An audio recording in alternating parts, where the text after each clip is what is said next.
The confrontation between Code, Boruto, and Kawaki is underway, and throughout it all, Ada is fangirling in the background. It's actually pretty funny, because not only is she kind of the voice in Code's ear, literally, it's still kind of weird when he does that, open the little rift and to just put it up to his ear so it's just poking out of her shoulder.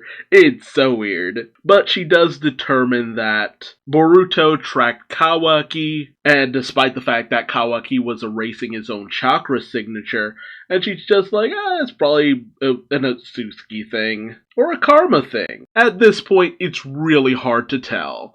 You might as well just say yada yada aliens and just roll with it from there. But Boruto and Kawaki get into it a little bit because I feel like Kawaki had a plan here. I feel like there was some underlying plan he wanted in going with Code. But it's hard to tell if it's Kawaki being stubborn or Kawaki being smart. Because I've seen him do both with varying results on both ends. And I feel almost in the position of Boruto where it's just like, you want to trust Kawaki, but at the same time, on the off chance he's being a stubborn dumbass, you don't want to trust Kawaki. But I really do want to think that he had a plan here. And Kawaki is determined to go with Code, especially since Code isn't going to kill him. And it's also interesting because Kawaki knows that Code saying that he's not here to kill Kawaki means that he's made a deal with someone who just has a massive amount of influence. So he basically wants to negotiate with Ada, which of course makes Ada's kokoro go doki doki. So it is good to see that Kawaki still has a really good head on his shoulders despite everything. That's why I think he has a plan overall. But he didn't know about Ada beforehand. So my question really does come down to, what was his plan beforehand? What was this all about? Were you just trying to suss out any advantage?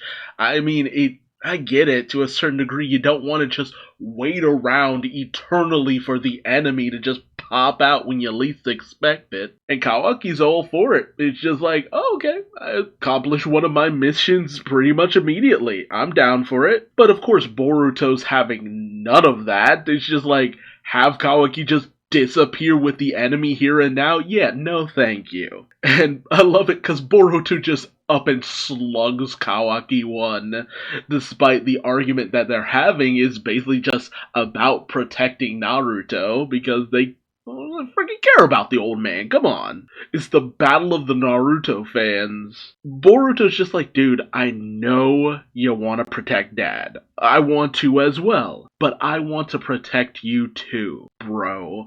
And it's just like, oh, it's so mushy.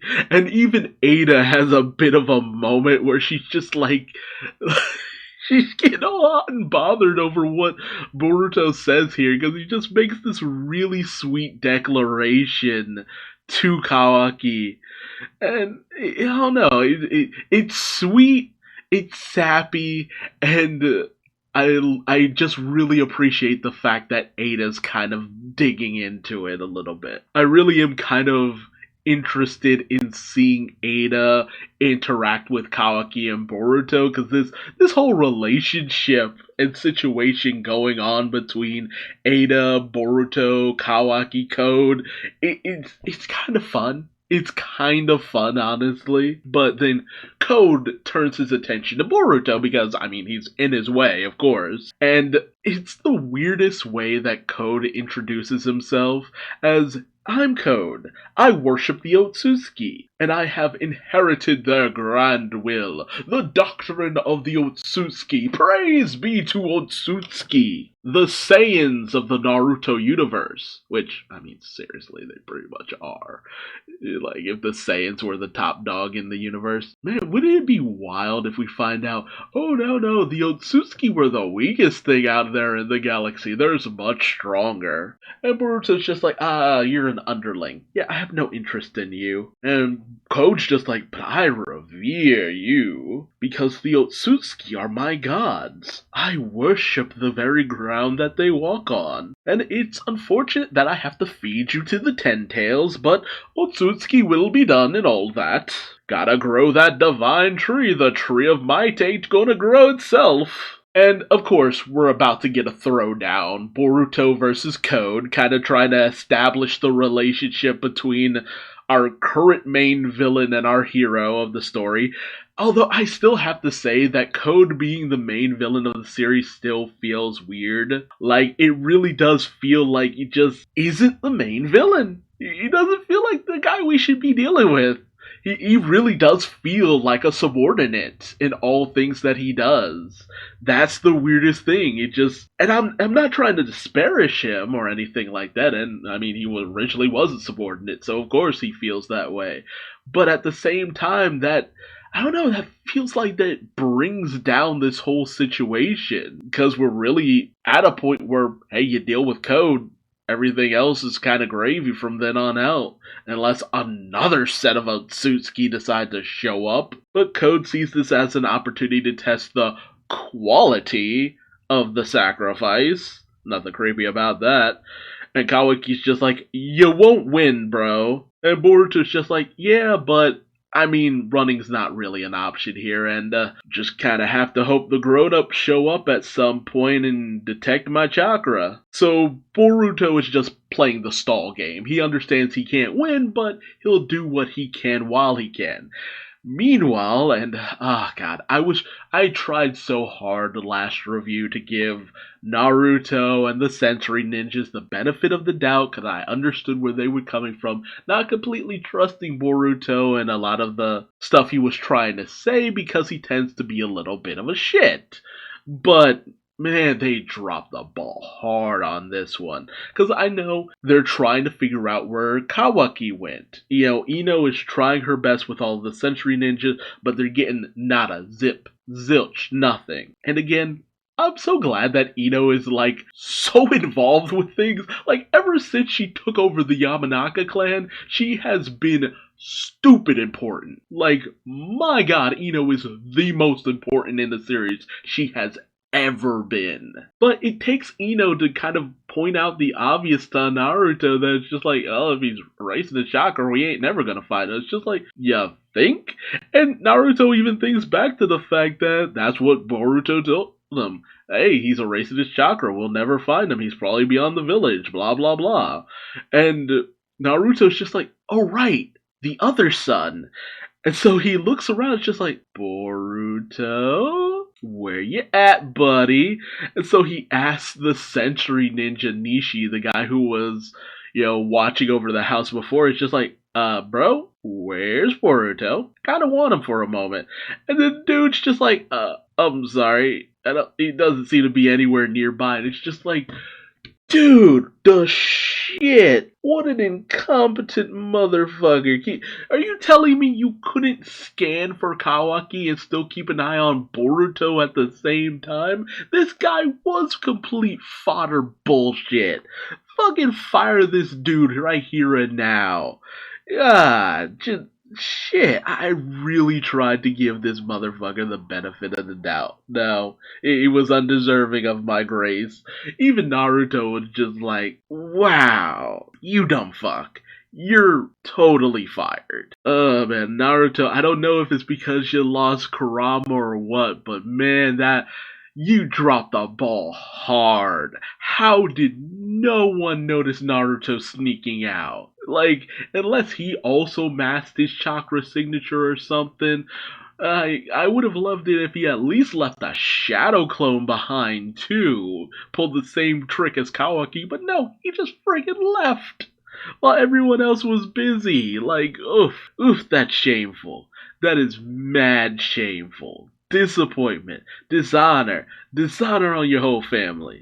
But what's not dishonorable, the fight between Boruto and Code. There are some awesome moves here. I would love to see it animated, but the anime is not getting to this anytime soon. With Boruto bringing out Rasengans and Shuriken, and Code's warping through his claw marks and stuff, but when Code manages to block some of the shuriken, we find out one of them is actually a transformed shadow clone who brings out a lightning bolt jutsu, and it's just like, yo, I love it, pulling from his old man's handbook. Awesome stuff. But of course Code avoids it because he's got that super claw mark warping technology. Although I really have to say, it's just like, he's using that ability way too fast. Like, he's on some Yellow Flash bullshit, Minato, Uzumaki stuff, or Sasuke when he still had his Renengan. But the instantaneous movement those gave made a lot more sense. With Code, it's just like, you have to strike the ground and then go through it almost manually to a certain degree. And it never seemed like it was that fast to me. So I really am just wondering how that even works. But, Code is just like, yeah, your jutsu skills are strong, young Padawan, but your karma skills, they weak sauce. As Code immediately starts styling all over Boruto and throws him into the dirt. Like, Boruto had no chance in this situation. Now that Code is getting a little bit more serious. And we also get another bit of an explanation about the digital storage of the Otsutsuki. Everything exists on the cloud. As he explains that, fighting skills also come from the karma mark. The karma doesn't just simply improve you physically. Literal millennia of information gets uploaded to your mind and body. That's why you're so strong. But that's only if you draw out the full potential of karma. Nice little Deus Ex Machina of making it so that Boruto can, excel in combat so quickly. And why so many of the Otsutsuki have so frequently been stupid strong. Just stupid strong. Like, don't fuck with Otsutsuki. They be stupidly strong. And so as Boruto continues to get kicked around, he finally starts to kind of glow with chakra, as his karma mark fully activates with all these markings around here and there. But it doesn't look like he's in his Borushiki form, like Momoshiki is taking over. It's starting to look like he's actually properly accessing karma. I mean, it's what Code was talking about, so it'd be stupid not for it to activate at this point, but it's a bit convenient, sis. Now, I've heard people kind of saying that the pacing of everything that's going on feels a little bit on the slow side, and to a certain degree, I do agree. For me, I've always kind of felt like the pacing in Boruto tended to be a little bit slow in a lot of areas. That was kind of the thing. I mean, when it ramps up, it really ramps up. But for me, ever since I started reading Boruto when it first came out, it was always kind of a bit of a slow burn in a lot of areas. It really tries to set things up and build and grow and progress and so on and so forth. So I'm not really too surprised by the way things are going. It's just, I don't know, I'm still waiting to really be invested in what Code is doing, because I'm just really not at the moment. Again, he's not a bad villain, it's just his underling vibe is just too strong, and I really am just waiting to feel like he's a true threat. But let me know your thoughts in the comments section below. How are you feeling about this battle?